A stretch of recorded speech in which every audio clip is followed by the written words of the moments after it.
Oi, gente, tudo certo? Eu sou o Gabriel e vou apresentar o podcast de hoje, que será sobre a importância do estudo do território na formação dos alunos dos cursos de Medicina, Enfermagem e Nutrição.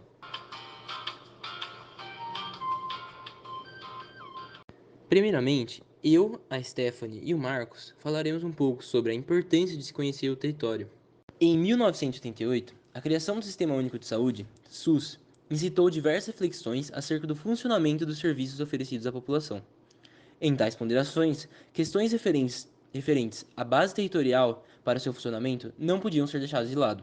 de tal forma que, principalmente estudiosos e gestores dos serviços de saúde, passaram a demonstrar interesse mais expressivo por promover uma maior aproximação entre saúde e geografia. Isso por meio da adesão dos critérios de delimitação do território produzidos por essa ciência. Sem dúvidas, o domínio sobre a capacidade de visão do espaço era muito atrativo, uma vez que, traduzindo a extensão geográfica em áreas político-administrativas do sistema de saúde, ele poderia organizar a distribuição de seus serviços melhor. No entanto, com o amadurecimento da ideia de incorporar esse conceito geográfico às políticas públicas de saúde, as concepções tanto do território quanto das suas possibilidades de uso foram ampliadas. A sua compreensão como resultado do acúmulo de características singulares, no que diz respeito a questões ambientais, sociais, históricas e culturais, assim como seu entendimento como lar para um grupo de pessoas que, ao mesmo tempo que são dotadas de dinâmica própria, têm também o seu estilo de vida e formas de interpretar a realidade, influenciados pelos atributos do local onde vivem, permitiram que o território passasse a ser mais observado também no que tange seu potencial de influir sobre o processo saúde e doença. Portanto, a familiaridade com o território se tornou o primeiro passo, não apenas para se abstrair o retrato da população que nele reside, mas também para apreender de modo mais completo os seus problemas e demandas em saúde. Nesse sentido, o conceito de território, não restrito ao aspecto político-administrativo, tem sido utilizado como uma ferramenta para o diagnóstico sobre a situação de saúde da população, bem como para identificação e mapeamento de áreas de risco, onde se vive em condições de maior vulnerabilidade. Então, por meio do uso de tal ferramenta, equipes de saúde da família, por exemplo, têm sido capazes de mobilizar os seus serviços para realizar ações de promoção de saúde,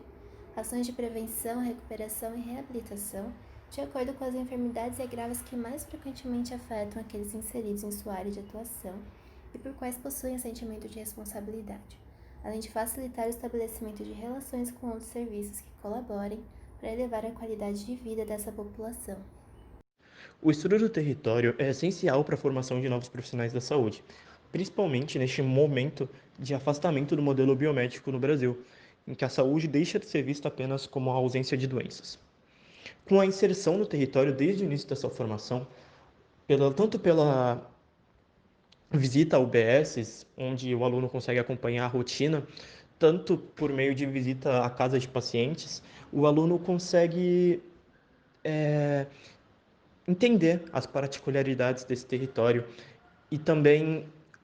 ouvindo as histórias das pessoas que tornam essa área viva, consegue compreender as demandas de saúde daquela população. O contato do estudante com a prática médica por meio das UBSs, somado à criação de vínculo existente nas unidades básicas de saúde com os moradores e com os pacientes do território, faz com que se forme um profissional de saúde mais humanizado e mais empático. Isso traz consequências muito boas para a situação de saúde do Brasil, pois esse profissional que está se formando vai ver o paciente como um sujeito, não apenas como um objeto que será administrado determinado tratamento. Além disso, esse profissional formado também vai conseguir entender os impactos do território no processo de formação de doenças e no adoecimento da população, e conseguir usar o próprio território como um meio de promoção de saúde. Dessa maneira, o aluno inserido no contexto do território, ele consegue entender melhor a situação de saúde do Brasil e, principalmente, compreender aí a importância da atenção primária à saúde na busca pela universalização e equidade do acesso à saúde no Brasil.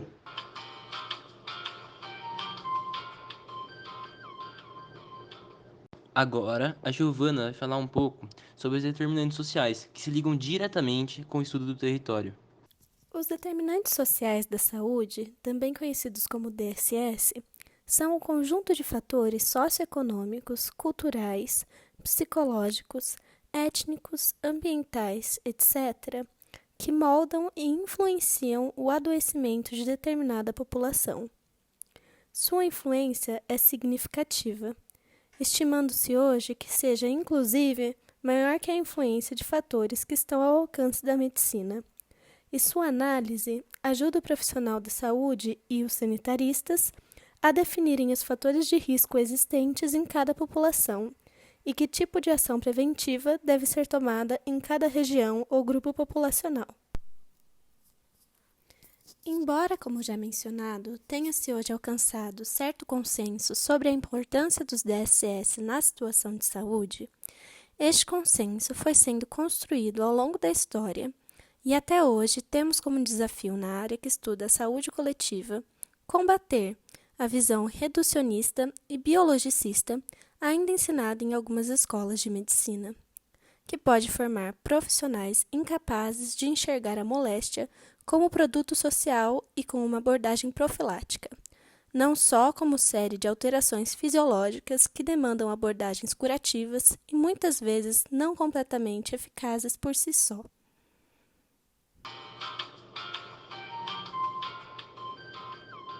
Agora, vou falar um pouco das influências positivas e negativas do território no processo de saúde e doença.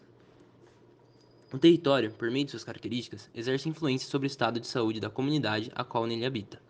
Partindo dessa premissa, podemos classificá-las como negativas, quando contribuem para o indivíduo ou o coletivo adoecer, e positivas, quando contribuem para a manutenção do bem-estar e aumento da qualidade de vida. Lembrando que o território apresenta aspectos negativos e positivos, mas que há possibilidade de prevalência de algum deles. Como negativos, podemos citar a violência, presença regular de tráfico de drogas, pouca oferta de transporte público e outros serviços, e local com alta poluição ambiental, tal como descarte inadequado de lixo. Enquanto os positivos, podemos citar a disponibilidade de espaços de lazer, como quadras de esportes e academias ao ar livre, chegada de serviços públicos ao local, como transporte público, escola, posto de saúde, e rede de comércio local para geração de emprego, como mercados e outros estabelecimentos. Através dos exemplos, é possível perceber que esses fatores são produtos da relação entre indivíduo no meio ou dos indivíduos com o próprio meio. Por fim, finalizamos esse podcast mostrando como o território influencia a saúde do indivíduo na prática. Para isso, o Lucas conseguiu para a gente um depoimento de um morador do Piabiru, mostrando como os fatores territoriais do Piabiru influenciam na saúde dele. Olá, meu nome é Gabriel, sou morador do Jardim Piabiru e eu vejo que o território influencia na minha saúde mais de forma negativa, pela tamanha falta de higiene nas ruas, terrenos baldios, tráfico de drogas. Também é possível ver locais com águas paradas, digo principalmente porque um vizinho da rua de baixo, da minha casa, tem um local de seu telhado que acumula água constantemente, que possibilita o aparecimento de dengue. Mas também tem os pontos positivos aqui do bairro, como os postos de saúde, as farmácias, supermercados que estão próximo daqui.